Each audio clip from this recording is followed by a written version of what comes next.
Hello everyone, how's it going? Now, do not underestimate the lengths an OCD sufferer will go to achieve certainty. They will go to the extreme. I've been there myself. When I had real event and false memory OCD, when I was consumed with chronic guilt and shame, it felt like a burden weighing me down. Everywhere I went, it was just boom, guilt. You've done this thing in the past. You're a terrible person. You're the worst person ever. You don't deserve to be happy. You don't deserve to even be alive. How can you even carry on? How can you even live with yourself? All that kind of guilt and shame 24/7 on a loop, okay? Now, when I was stuck with that, I would have done anything to get rid of that feeling. And that is what becomes the compulsive search for relief, for certainty. I'll give you some examples because in this job as an OCD coach, I hear all kinds of examples. I hear all kinds of stories, and I've got many myself in my own personal journey with OCD, but also I see many others, okay? And if you're watching this video and you're not quite sure what's going on, you're thinking, well, why can't I just say, oh, you're not a bad person, you've done nothing wrong? Why can't somebody tell me that, oh, it's all okay, don't worry about it, it's fine, you've done nothing wrong? Why won't that sink in? Why won't that satisfy OCD? Well, it won't, because you've got a doubting disorder and OCD is just going to move the goalposts. It's going to find something else.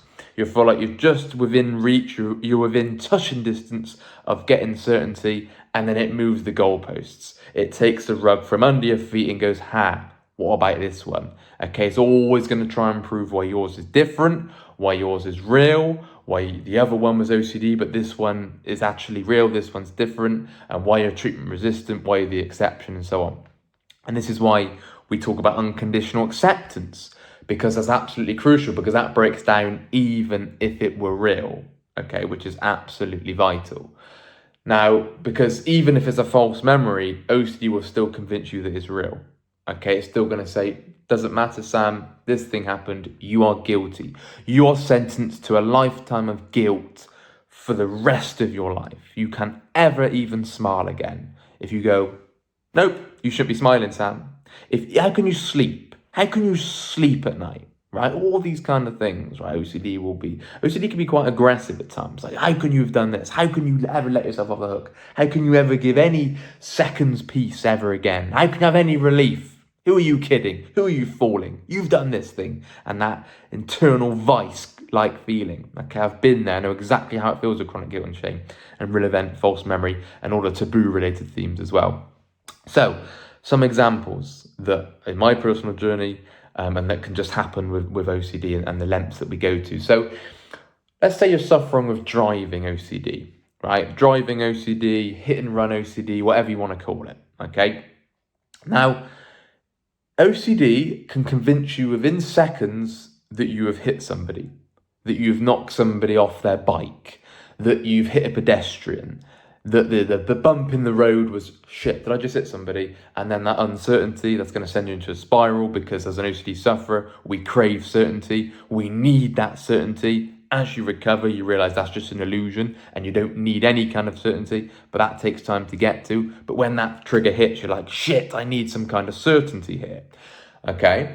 Now, what the OCD sufferer will then do, because they go to the extreme, they could then do a U-turn in the road and try and make sure, try and get some kind of evidence or some kind of proof that they didn't hit somebody, okay? So they can go to the exact spot where they got triggered and literally park there and go, right, is anybody there? Taking pictures, filming, right? Oh my God, is anybody there? What if somebody went in the bush? Right, is somebody down there? Oh wait, what if they've gone? Oh my God, what if there's any trail of anything?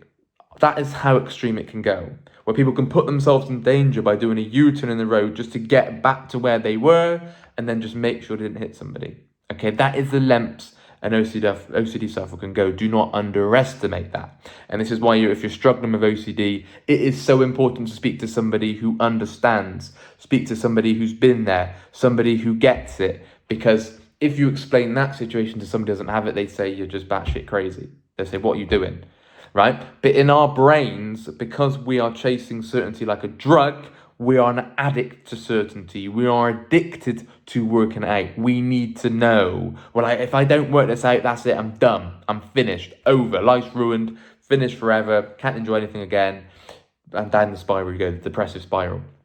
So what you then realise as you start getting better on the recovery journey, you're getting used to not knowing, and you've got to resist those compulsions, but also breaking down the catastrophizing, the catastrophic beliefs, the irrational thinking, the rigid demands, the self-downing, the undeservedness, the breaking down worst case scenario. That's how you get under that, okay? But don't underestimate how real and how convincing it is going to feel, okay? What other lengths can an OCD sufferer go to? Health OCD.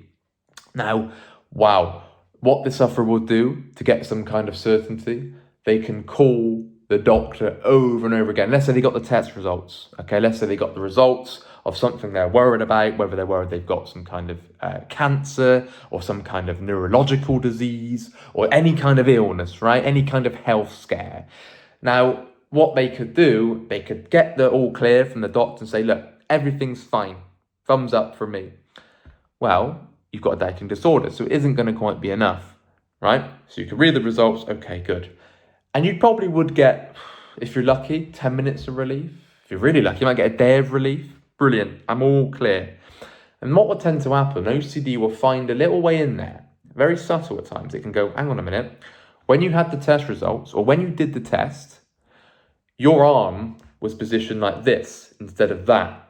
So therefore, the test results are false. They're fake, they're invalid, void, get rid of them, bin them, go get them done. Right? So off you go to the doctors, marching back. Oh, hey, I got another symptom. Oh, my arm was positioned wrong. Oh, wait, this symptom happened after the test. That was a big one. Oh, the symptom happened after the test. Don't underestimate how OCD can mimic anything. It can mimic any symptom at all. Don't underestimate that. So off you go getting the test. All clear, happy days. Yep, thumbs up. Relief. And all of a sudden, oh, hang on a minute.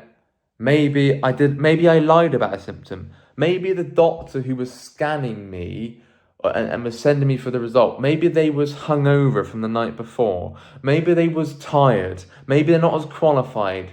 Maybe they've only just come out of university and wasn't quite sure. Honestly, that's the lengths it can go to. And off you go back to the doctors. And this was a never-ending loop, right?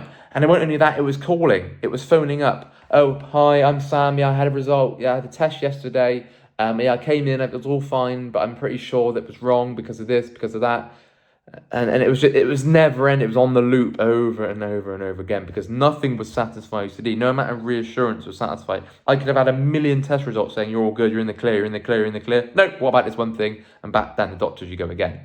Okay, it goes to the absolute extreme. The real events, false memories. Okay, they're replaying things in the past over and over and over again. And even if, this is why I used to confess all the fucking time.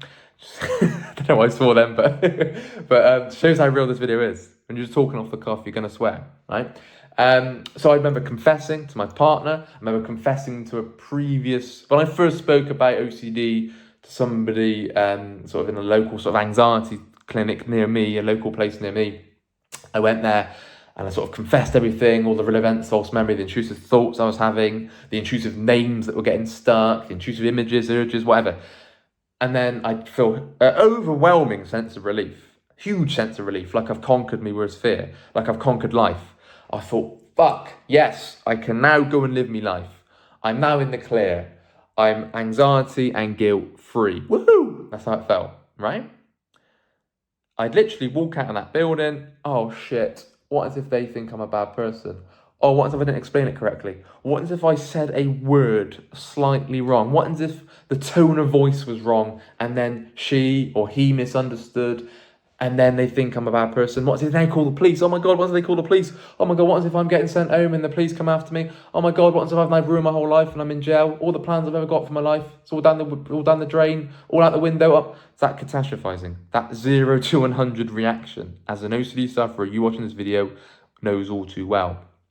Did it with my partner all the time. I speak to my partner, hey, I had this thought, I had this terrible intrusive thought, a really unwanted time, what does this mean about me? And initially, my partner, who's excellently supportive, she would give me lots of reassurance, which I thought was great. But obviously, we then learned over time that wasn't working. So she then turned that into tough love and compassion, which was the best thing that she could have done. And that really helped me. But obviously, at the time when I was first stuck with OCD, she'd say, Sam, what are you talking about? That's done nothing wrong. What are you talking about? It's just your OCD is now latched to it. You're just going round in circles now. You've done nothing wrong. You're not a bad person. I remember we had written in my phone notes, you have done nothing wrong, Sam. You are not a bad person. It's just an OCD thought. Move on. Big capital letters. Move on. Forget about it. Right, cool, brilliant. And I suddenly think, oh, wait, I've confessed all of that. Now what the hell's my partner going to think of me? Or what if I haven't explained it right? What if I missed a detail and that detail would have tipped it over the edge, meaning she'd have rejected me and hated me? Because I was doing it just to get her approval. I was like, well, if she approves of me, if she accepts me, then I can be happy, then I can be at peace. Then the guilt can go. Bullshit, nonsense, crap. Because it finds something else. It finds another way to sliver in there and go, ooh, but this thing. Yeah, but what about this thing when you were 15? What about that thing when you were drunk? What about that thought last night during intimacy? Oh, what about this thing when you were 17 and you can't quite remember what happened? It's going to run riot, okay? So this trying to work it out, this crave for certainty is a trap. It's a complete and utter illusion. You will never, ever get certainty with OCD, okay? Even if you went back to this real event 5 years ago, 10 years ago, 20 years ago, whenever it was, and you watched yourself, you replayed the event, you pressed the button on your computer and gone, right, let's replay it, let's go, right? And you could watch every detail and you might get certainty because, oh, thank God I didn't do anything wrong. Thank God for that. And you would still doubt that with the doubting disorder that you got. But even if that was like, yay, I got certainty, I can guarantee you OCD will find another thing and another thing. And then it will go, oh, what about before the footage if I did something? What if the footage is faulty? What if that footage has been hacked? What if that footage has been compromised and is actually wrong and I did do something? You will not be ever let off the hook with OCD, ever. Okay, always going to hold the upper hand if you can't change your perspective on the worst case scenario. There is no way under that. Okay, I remember at times reading articles like, oh, is my name going to be in this one? Oh, wait, reading like police reports, especially when I'm driving OCD really bad, like I've already touched on. Like, oh, is there going to be a report whether someone's been hit? What if there's a missing person? Oh my God, what if that was me, right? And he's going to do that, and how real that's going to feel, it's going to feel like life and death. Like logically, you know that it makes no sense. Logically, OCD sufferers know it's crazy, but that the intensity, the conviction, the realness, the how intense and severe that feels, you can't. It's like you're possessed, right? When I was confessing to my partner, I was possessed. When I was chasing certainty, when I was going over the test results, when I was turning my car around to make sure and to go over things over and over again, it was like I was possessed. And this is why we compare it to like an addict, because I wasn't addicted to working out and getting certainty. I'd have done anything, right? I'd have done absolutely anything. And it felt like I couldn't be stopped. Someone could have said, Sam, just shut up. So you won't get certainty on that. No, I need certainty. No, I need certainty. I can't go and live life now. I need certainty on this. No, I need to work this out. Wait, I need to work this out. Never, ever gave long-term relief. And that is why I was stuck in the cycle for years and years and years. Okay, until I started to realise and and read the first books on our reading list and open my eyes to rational thinking, thanks to the help from Rob and Albert Ellis, reading all the books on rational thinking, and ultimately unconditional acceptance. How could I learn to accept myself if the worst case scenario was true? That's not agreement. Acceptance is an agreement. Always remember that. How can I learn to accept myself and the situation and change my perception on it, even if it were real? If you can't do that, you're going to be stuck, because OCD will always find a way to prove why it's real. Always find a way to prove why it's the worst thing ever. Always find a way to prove why your life's ruined and that you'll never ever bounce back, and this will haunt you forever and you'll never come back from this one, and this one's a step too far, and this one crosses all boundaries, this one exceeds all thresholds, you're done, finished, right? No wonder you're going to feel very guilty and shamed. No wonder you're going to feel so goddamn hopeless. No wonder you're going to feel very depressed. And just that constant low mood, that demotivation, that lack of self self-interest or life interest, and in that self-neglecting, self-punishing, self-destructive cycle, which I found myself in for years. Okay, so you are not alone. You are truly not alone. The bottom line of this video is do not underestimate the lengths the lengths that an OCD sufferer will go to, the extremities that an OCD sufferer will go to for relief and certainty. Okay, as you start getting better, you realize you don't need that certainty, but that will take time with consistent belief work and consistent behavioral work. If you're interested in our coaching calls, when we can help guide you through this, help you come out the other end towards recovery with a robust mindset, dropping the need for certainty, learning to roll with uncertainty, shifting our rational beliefs, changing our perspectives around the worst case scenario and breaking that down, please email phil@ocdrecovery.com. So I'm Sam, you got Rob, you got Nick, you got Momin, and you got Gemma as the coaches here. So email Phil, get in touch. And then you can get in touch with one of the coaches and we will book you in as soon as we can to get your recovery journey started. You're not alone. You can get better. It takes time and practice, but you can truly get better.